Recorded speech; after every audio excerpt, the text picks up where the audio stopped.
Bien, ahora vamos a revisar estas consideraciones previas a la instalación de sistemas operativos. Antes de proceder a la instalación de un sistema operativo debe tenerse en cuenta los requisitos de hardware mínimos exigidos por el sistema operativo. O sea, si la máquina donde vamos a instalar ese sistema operativo lo soporta, características presentes y futuras del equipo, las características que tiene actualmente y en el futuro si ese equipo va a ser actualizado, si va a ser modificado su hardware, repotenciado, las licencias, ¿sí? Qué tipo de licencia tenemos para instalar el sistema operativo, que puede ser un equipo, pueden ser varios. Si tenemos necesidad de instalar gestores de arranque, en dado caso que tengamos un equipo que sea de arranque dual con doble sistema operativo o más de dos sistemas operativos, copias de seguridad, si debemos respaldar la información que tenemos en el equipo antes de instalar un sistema operativo en el mismo, o si tenemos que formatear todo antes de montarlo, saber qué aplicaciones vamos a instalar, si esas aplicaciones que tenemos son compatibles con el sistema operativo que vamos a montar,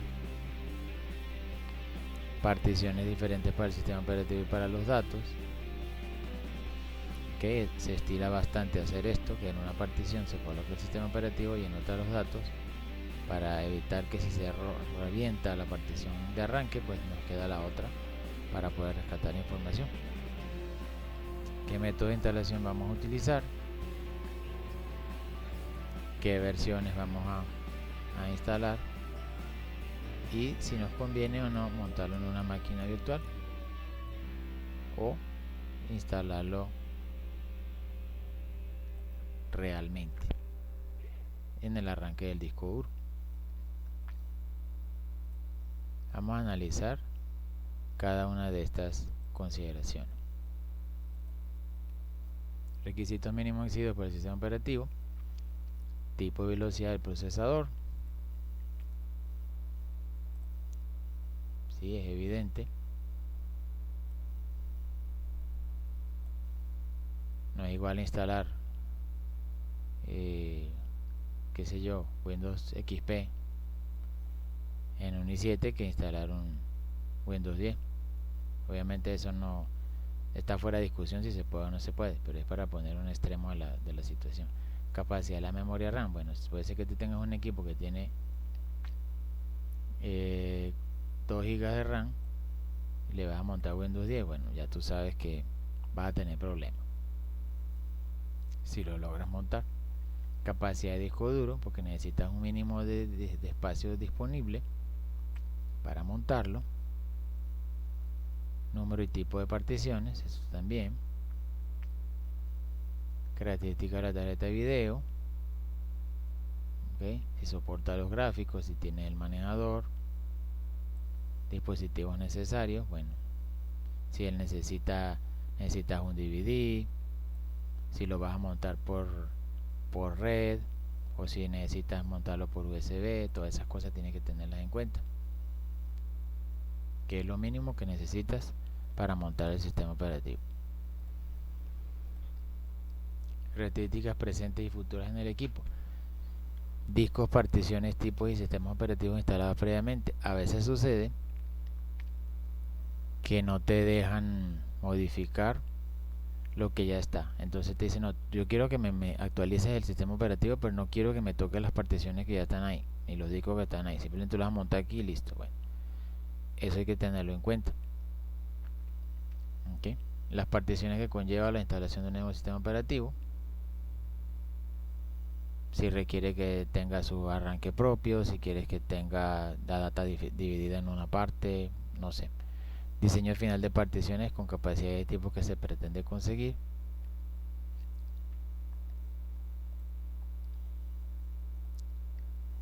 Las licencias, ok, si son licencias libres, tienes todas estos tipos de licencias libres: el copyleft, ¿sí? el GPL, ¿sí? el GNU, el BSD.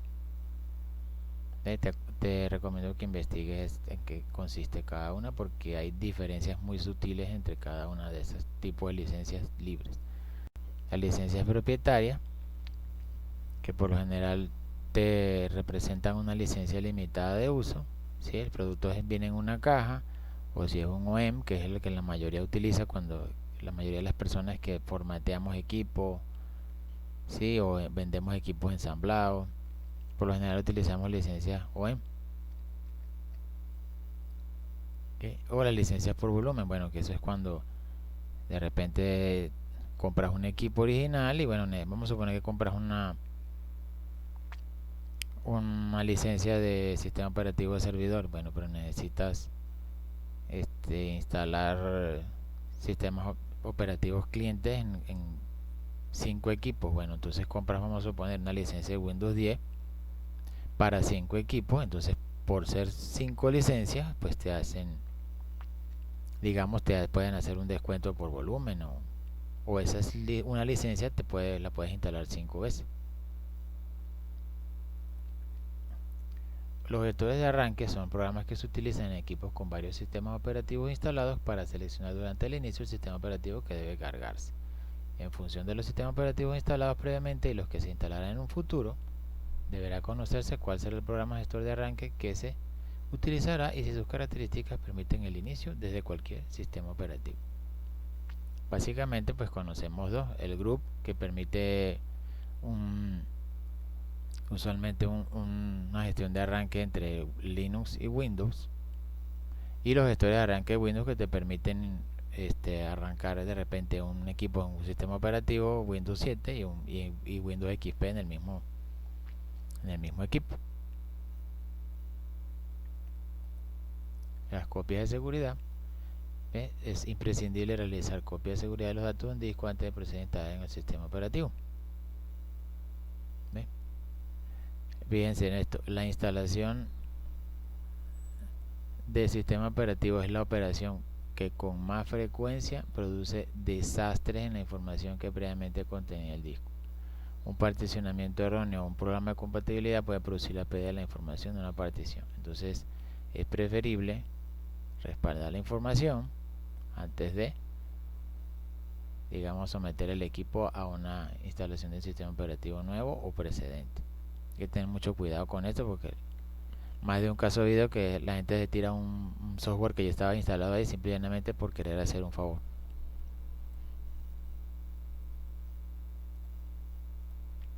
Aplicaciones a instalar.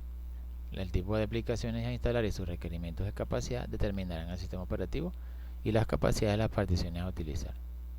¿Ven? Si se prevé la utilización de un grabador de DVDs, debe tenerse en cuenta que aunque el programa en sí no necesita prestaciones especiales, el NIR, por ejemplo,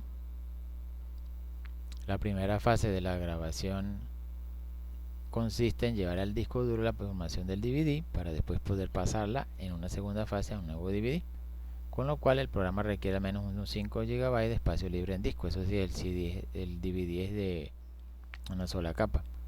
O sea, lo que hay que entender es que necesitas espacio libre en el disco, ¿sí? Entonces, por ejemplo, si tú tienes un disco duro pequeño y que ya está full y vas a montar un programa grabador DVD, tú tienes que dar espacio libre para que pueda hacer esa operación, porque acuérdate que el disco duro es una unidad de intercambio entre la memoria principal y los dispositivos de almacenamiento secundario. Particiones diferentes para el sistema y para los datos. ¿Okay? Se aconseja tener en particiones diferentes el sistema operativo y los datos de los usuarios. Esta disposición facilita la elección de copias de seguridad, y además, en caso de tener que reinstalar el sistema operativo, no es necesario tener que volcar todos los datos a un dispositivo externo y reubicarlos otra vez después de la instalación.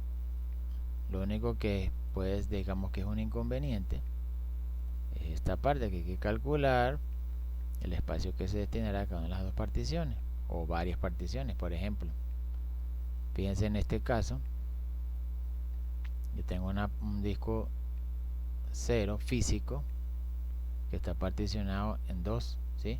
Una parte llamada OS, que es el arranque, que tiene 78 GB, y otra parte llamada data, que tiene 70. ¿Ok? Este es el caso de Windows. Aparte de aquí, esto de arriba sería un disco particionado para Linux, ¿sí? Además de estar decirles que las particiones en Linux no se manejan como se manejan en Windows. Las particiones en Linux en realidad son carpetas, y a través de esas carpetas en el mismo disco físico es que se accede a la información. No se asignan letras de unidad como en Windows. Es muy diferente.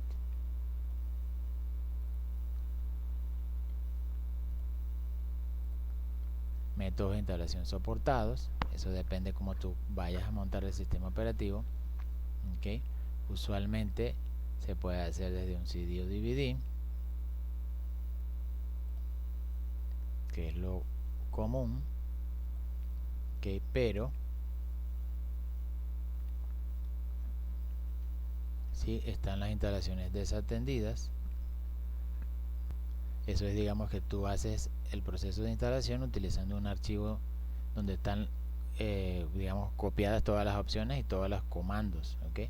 Usualmente es un proceso de instalación que arranca el usuario, pero ese proceso de instalación está ligado a un archivo que llamemos procesamiento por lotes. Entonces ese procesamiento por lotes hace la instalación automáticamente a partir del arranque que el usuario ejecute. ¿Okay? No es algo, digamos, muy común de ver. ¿Okay? La instalación desde un servidor. ¿Okay? El software del sistema operativo se encuentra en un equipo de la red y el usuario solamente necesita disponer de un sistema de inicio que establezca la comunicación con el servidor de instalación. ¿Okay? Tú colocas el servidor, colocas la imagen de instalación del sistema operativo y a través de la red haces una conexión y arrancas tu imagen desde la unidad que compartiste allá y feliz de la vida instalas tu sistema operativo desde la red. Duplicación de disco. Esto es cuando tienes un programa que hace una copia de un sistema operativo que ya está instalado en un disco, ¿okay? Para no tener que instalar el sistema operativo desde cero en otro computador.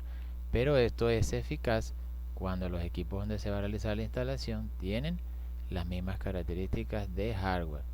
Si el hardware es diferente bastante entre un equipo y otro, puede ser una piedra de tranca para poder hacer una duplicación de disco. Si el hardware interno es igual, por ejemplo, la tarjeta madre es la misma, la tarjeta de video y el sonido, la red, todo eso es compartido, es igual, es exactamente igual, se puede hacer una duplicación de disco. Si no son iguales, entonces vas a tener que, al arrancar la instalación, mejor dicho, al arrancar el equipo después que hayas duplicado el disco, pues vas a tener que ajustar lo que no haya quedado bien. Instalación desde una imagen ISO o similar, ¿sí? Está en un archivo de CD-DVD, ¿ok? Que simplemente se monta en memoria como un software gestor de unidades virtuales como el Daemon Tools o cualquier unidad que permita montar unidades virtuales. Y también está la instalación a través de USB, donde se crea un USB de arranque y allí está la imagen que va a levantar el sistema operativo para ser instalado.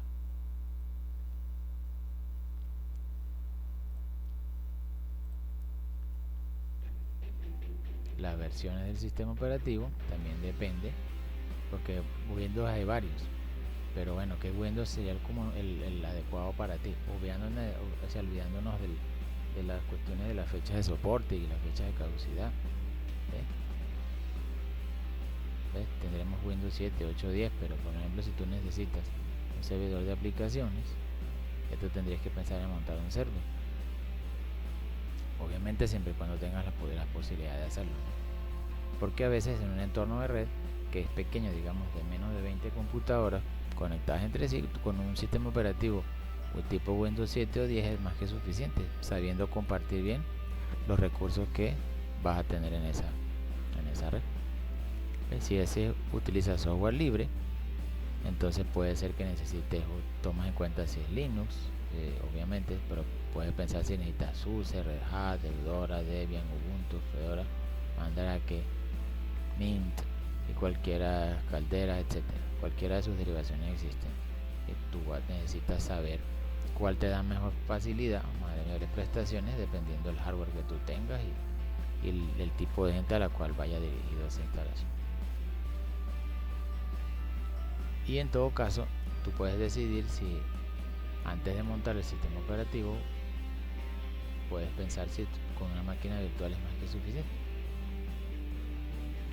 Y eso significa que en el sistema operativo huésped vas a crear una carpeta dentro de la cual se va a copiar el sistema operativo y allí va a proceder como si la Mac fuese una computadora dentro de la computadora. ¿Okay? Y ahí tú haces la prueba que tú necesitas si es suficiente dejarlo como máquina virtual o si es necesario colocar un arranque dual para esta instalación.